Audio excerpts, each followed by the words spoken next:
Hey everybody, Plushie here. So today we're going to talk about the brand new servant that was released even before the actual collab event, Tiamat Larva. Of course, she is very hyped up and people are comparing her to some of the most top tier buster AoE servants. So let's find out if she's actually worth all this praise. Her first skill is a 50 MP battery, as well as an AoE 100% crit chance down for a single turn, as well as an AoE heal block for a single turn, all on a 6-turn cooldown. So the 50 MP battery with a 6-turn cooldown combo is very common nowadays, and of course as an AoE buster servant, this will allow her to loop pretty easily with double Koyanskaya, and spoiler alert, she can actually loop with Black Grail with Plug Suit Oberon. So we'll talk a little bit about how to do that later. The AoE crit chance down is, in my opinion, not actually that good. It is 100%, so it will basically guarantee the enemy to not crit for an entire turn, but it only lasts for a single turn. Compared to some other crit chance down skills, this is just not going to reduce too much damage, even if it's a guaranteed effect. 100%, in my opinion, is very often overkill. The heal block is even more niche, of course. There are certain bosses that are very reliant on healing, such as sometimes when you fight the small Kiara fight, she keeps spamming the 10,000 heal, or even better, Demeter from Lost Spell 5, who has a massive amounts of heal, and even stopping it for a single turn is reducing a lot of potential HP that she's gonna regain. However, usually it's not gonna do anything either. And add on the fact that both of these are one-turn skills that are very situational, that is tied to a 50 MP battery, which is a very generalist effect, ends up making this skill usually just a 50 MP battery, which is still not bad. Her second skill is a 3-turn 30% attack up, as well as a 3-turn 30% buster up. It also has a 60% chance to stun all enemies for a single turn, as well as inflicts 2000 curse to all enemies for 3 turns, all on a 6-turn cooldown. This is actually one of the strongest steroid skills, singular steroid skills we've seen. It's a 30% attack up and a 30% buster up. It's 2 different buff types, and the buster obviously boosts her MP and her buster cards, but also it buffs her other cards by 30% still. So really good effect. Obviously it's not going to work out that way usually, because this character in particular spams a lot of buster ups, which will severely water down the 30% from this skill, but that's why you also have a 30% attack up, which is good. The AoE stun is kind of annoying. It has saved me in various runs, but I usually do have to try, like, save scum retry for the RNG, and especially with a lot of enemies with magic resist, it's usually going to be a coin toss or worse. So it's kind of annoying if you're not willing to retry for RNG, especially. It's gonna not land when you want it to, and it's gonna land when you don't want it to. And finally, the curse is really just useless. She has Dolman synergy because she is chaotic evil, but I don't really see them comboing really well in a curse team. I don't think you would just bring her for a curse team. They can combo well, but not because of the curse thing. And finally, her third skill is perhaps one of the most interesting skills she has. It's a AoE 1.5k heal, an AoE 10% MP battery, and an AoE 1-turn 20% MP damage up on a 2-turn cooldown. So this is very flexible because we all know we have Koyan Light as well as Atlas Mystic Code, so you can actually cast this skill multiple times in a single turn. The heal is kind of small, but of course it's AoE and it's on a 2-turn cooldown. I would have liked it if it was just to herself, but it is a bigger number. The 10% MP charge is perhaps the most interesting part, because not just in looping comp where you only use Tiamat as the main damage dealer. In some multiple damage dealing farming comps, you can actually once again cast this skill multiple times a turn and make it even a 30 AoE MP battery sometimes, which is nice. And the MP damage up is really huge, because 20% is actually already sizable for a skill, even though it only lasts for a single turn. If you do manage to cast this like 2 or even 3 turns in a single turn, this is going to be a massive boost for a single turn of damage. Now, not this not lasting for 3 turns definitely is its weakness, because you'll have to sort of choose when to burst, but I guess that's part of the fun. There are also some things to note, which is the timing of using the skill. If you use it on the first turn but you don't cast it multiple times, you basically lost your chance, because the cooldown would be at 1, and if you use a cooldown reduction effect, it's gonna waste 1 turn of the cooldown. You would have to wait another turn to cast it multiple times. You just have to be a little bit more mindful of using it. Overall, a really cool skill. I think with more time there will definitely be more compositions developed around this skill. And now let's take a look at her passives. She has Authority of the Beast, which is a 10% passive critical damage up, which is nice because she doesn't have any in her active skill set. Independent Manifestation, which is a 4% crit up on top of the 10%. Insta-kill resistance up, which basically does nothing, and also 4% mental debuff resistance, which also basically does nothing. She does have another debuff resist though, so I guess when you combo those two it's kind of good. She also has Self-Modification EX, which is a passive 500 damage cut, which is actually really sizable for a passive. In longer fights, this can actually block off quite a bit of total damage. Goddess Essence EX gives her divinity, but also a 30% debuff resistance, which is really good. I like most servants with Goddess Essence because you don't have to worry about debuffs that much, especially if you're fighting against bosses that like to constantly debuff you or spam you with those machine gun debuffs. This is going to block off 1 or 2, every other turn, and it's going to be really, really useful in the long run. And finally, she has Infantile Regression, which is a passive 5% MP gain every single turn. This functions basically the same as the Avenger passive, the Kukulkan passive, the Merlin passive, whatever you want to call it. Sometimes it's gonna clutch out with the MP gain. You only refund like 95 or above, but below 100, this is going to make up for it. It doesn't really affect her farming though, since it's only 5% every single turn, but still a really good passive. And finally, her MP, and this is a juicy one.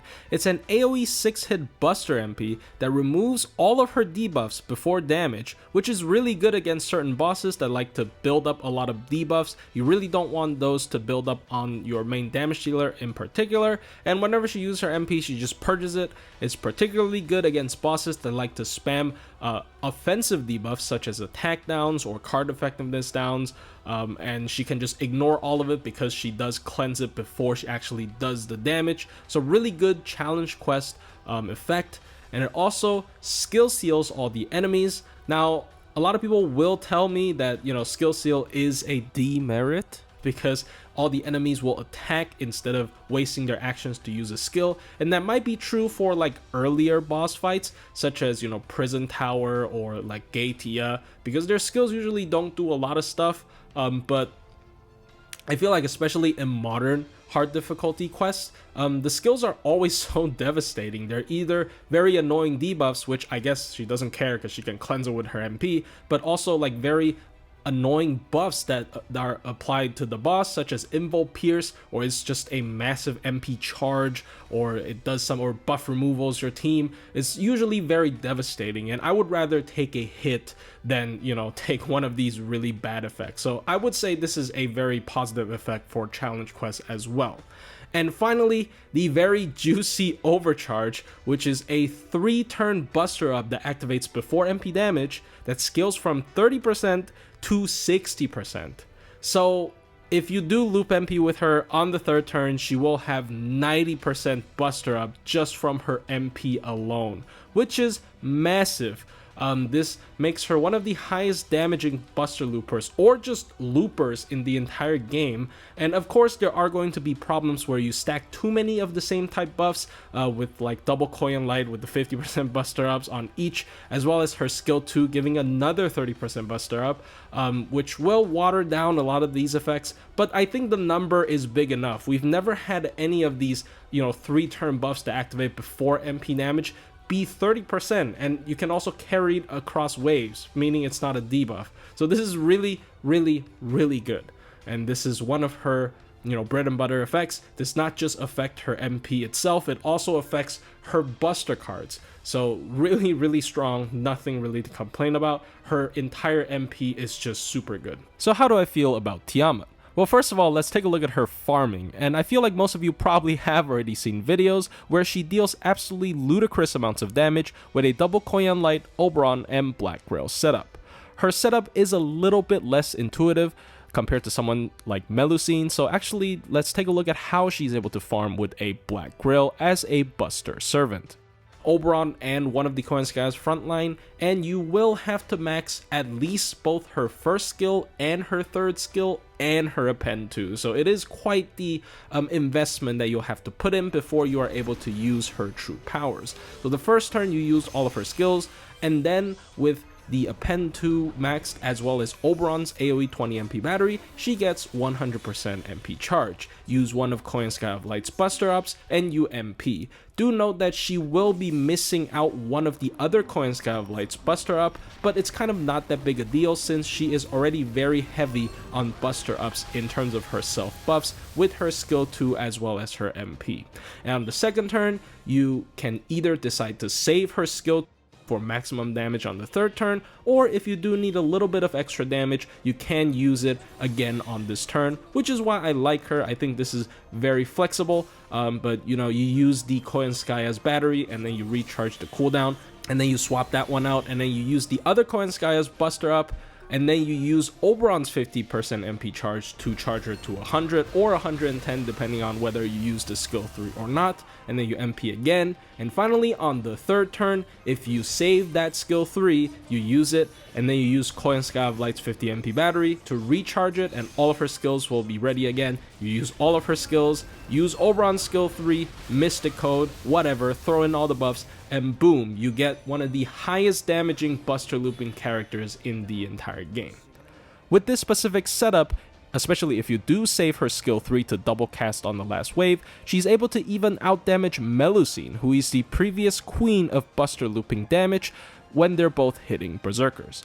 Do note that a large chunk of her damage compared to her other competitors is due to the fact that she's able to run Black Grail instead of having to run something with a starting charge, as well as her massive amounts of ramp up on her MP, which both are advantages that kind of vanish when you try to put her in a multi-core setup, because usually in a multi-core setup, other options are now able to run Black Grail, and also you usually do not MP multiple times with the main damage dealer, at most 2 times in a multi-core setup. So she kind of falls off if you try to multi-core with her. She also doesn't have really good AoE support to boost her teammates. Her skill 3 only lasts a single turn, and sometimes she needs it for the charge instead of, you know, being allowed to save it to buff her teammates. Also, you would be forced to run Koyan Light or use Atlas in a multi-core setup if you want to take advantage of the ability to cast this skill multiple times on a single turn. So overall, I don't think she's that good of a multi-core farmer.